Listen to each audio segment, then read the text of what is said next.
unitat i llibertat, aquest aplec de la Porta dels Països Catalans aquí a Salses, i començarem amb música per començar.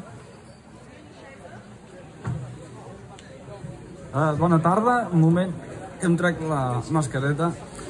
Suposo que tots coneixeu un poble molt bonic de la República Catalana que es diu Sant Esteve de les Roures.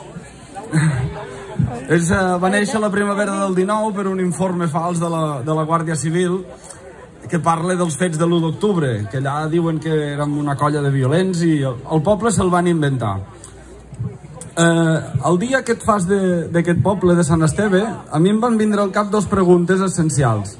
Què és? Què puc fer jo per la República Catalana i què és el millor que sé fer?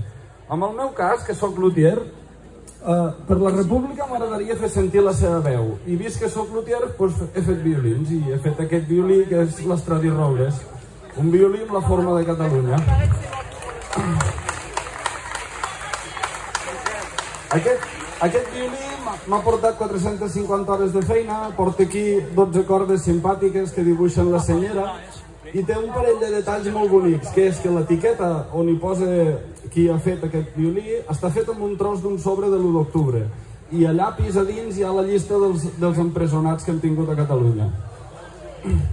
El dia que Catalunya sigui independent, entregaré aquest violí al govern català perquè formi part del patrimoni de tots els catalans.